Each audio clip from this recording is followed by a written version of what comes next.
주님께서 백성들에게 말씀을 전하시고 사역하기 위해서 갈릴리의 가버나움으로 들어오셨습니다. 마을에 들어오시자 한 백부장의 부탁을 받은 유대인의 장로 몇이 주님을 찾아옵니다. 이 백부장에게는 매우 소중히 여기는 종이 있었습니다. 그런데 그가 중한 병에 걸려 죽어가고 있었고 예수님의 소문을 들은 백부장이 종을 고치기 위해 장로들에게 부탁한 것이었습니다. 이야기를 들은 예수님께서는 장로들을 따라 나서십니다. 마태복음과 조금 다르게 같은 말씀에 있지만 마태복음은 백부장이 직접 예수님을 찾아와 만난 것으로 되어 있지만 큰 주제에서 생략하는 마태의 성격상 누가복음의 말씀에 따라가 보자면은 백부장은 집에 있었고 장로들을 보내어 예수님에게 청한 것이었습니다.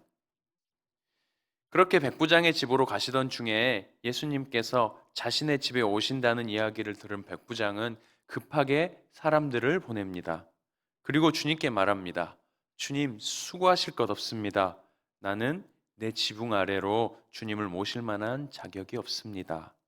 그래서 사실 주님께 나가지도 못하고 장로들에게 이렇게 부탁한 것이었습니다.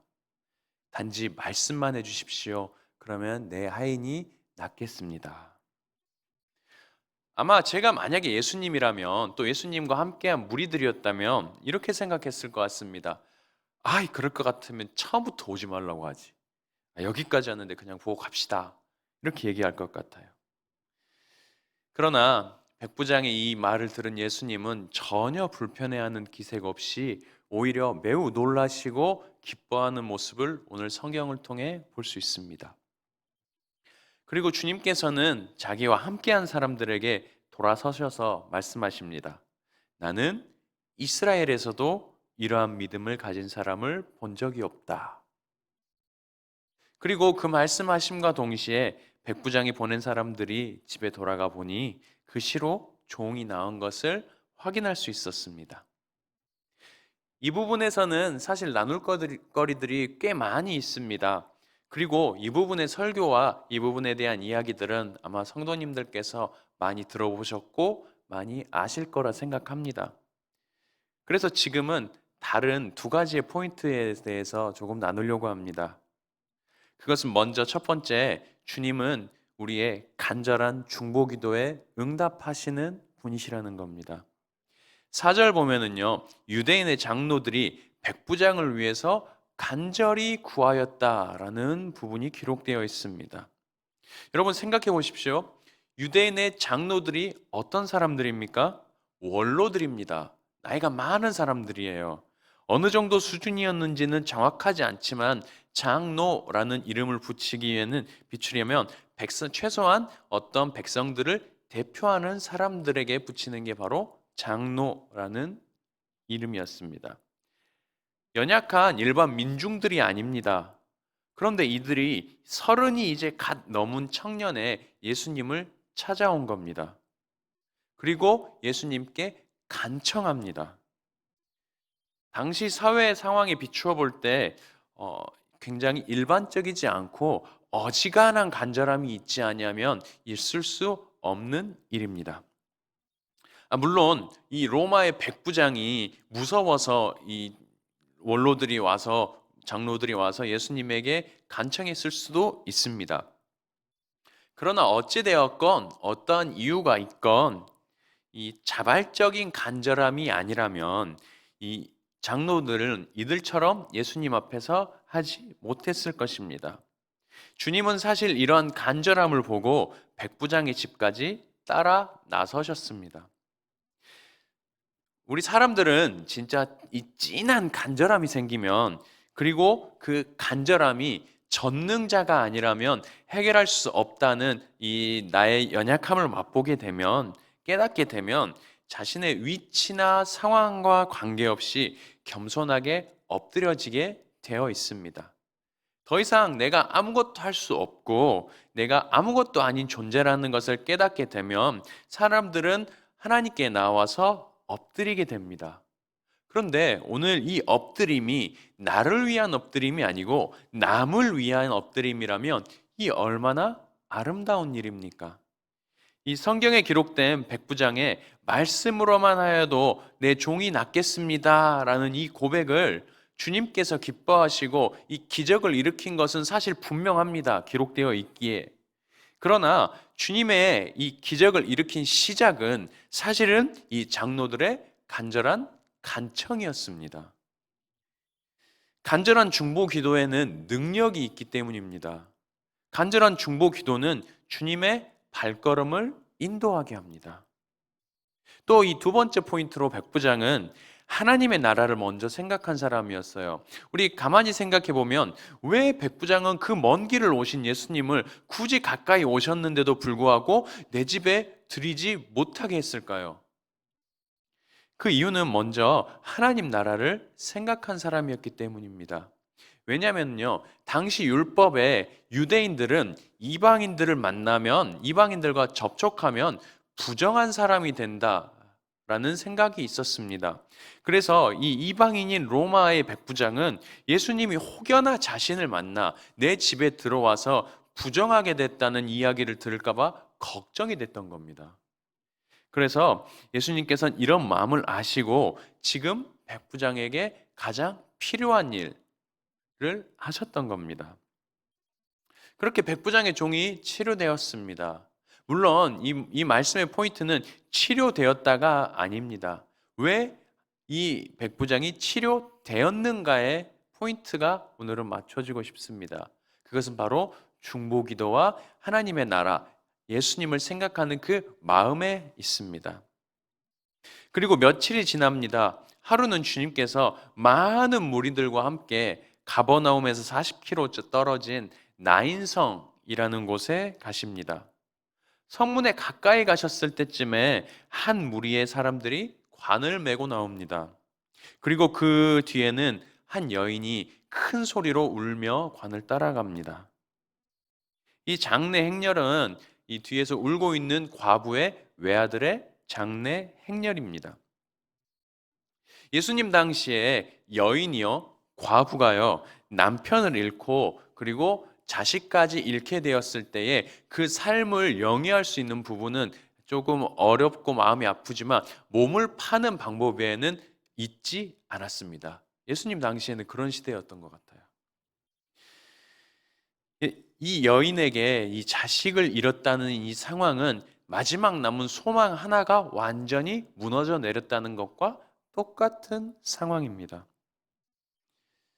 모든 것을 잃은 여인은 죽은 아들이 누워 있는 관을 따라가면서 통곡합니다. 오늘 성경에 이 모습을 본 주님께서는 불쌍히 여기사라는 부분이 기록되어 있습니다. 그런데 여기서 불쌍히 여기다, 치근히 여긴 이 마음이 그냥 짠하다. 무슨 말인지 아시죠? 네, 전라도라서 제가 서울에 있는 친구들한테 짠하다라 그러니까 짠하다가 뭔 말이냐고 하더라고요. 짠맛이 나냐 이렇게 얘기를 하더라고요. 짠하다라는 거는 치근히 여기다 뭐 이런 뜻이죠. 불쌍히 여기다. 그런데 이 원어로 이 불쌍히 여기다라는 단어는 그냥 짠하게 여기다 그 정도 수준이 아닙니다. 창자가 뒤틀려지다라는 뜻의 용어입니다.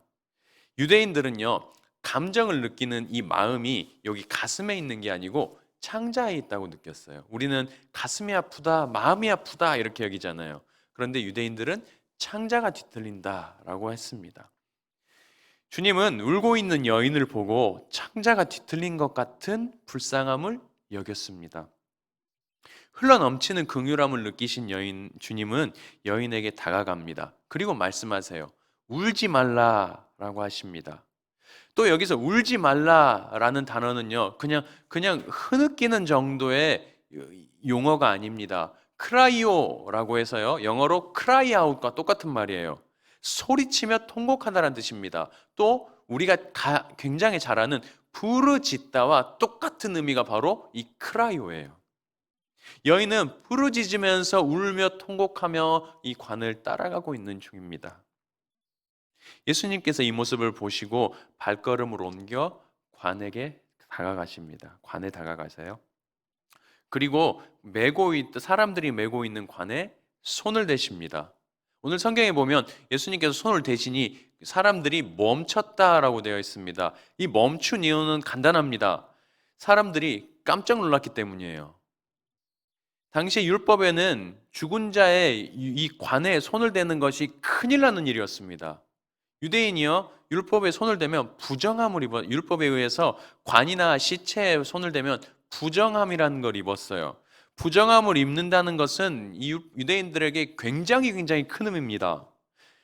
부정함을 입으면 입는 동안에는 이 민족의 공동체 안에 들어갈 수 없는 상황이 되는 거예요. 민족에서 잠깐 떨어진 상황이 되는 겁니다. 우리 잘 아시죠?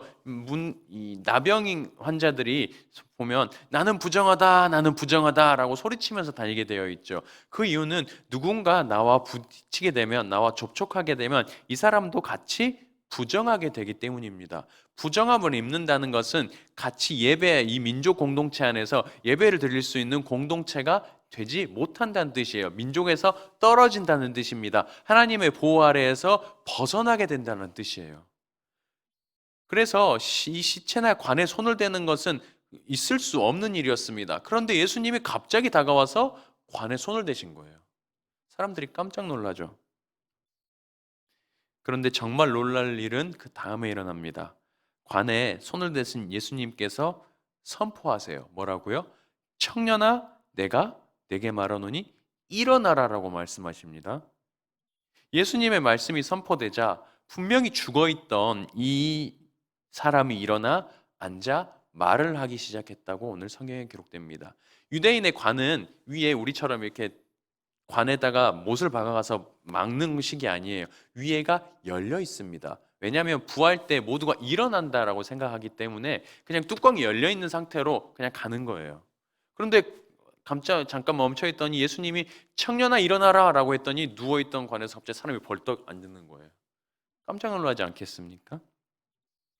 이 모습을 목격한 사람들이요, 예수님으로부터 나온 능력과 이 죽음조차도 힘을 잃는 모습에 두려움을 느낍니다. 그리고 하나님에게 영광을 돌리게 돼요. 어제 밤에 이 말씀을 준비하면서 사실 저희 교회 상황과 굉장히 많이 오버랩이 되었습니다. 제가 청년부를 담당하고 있어서 또 그런 것도 있는 것 같아요. 청년아 일어나라 라고 하는 이 부분을 제가 읽으면서 마음에 굉장한 감동이 있었습니다.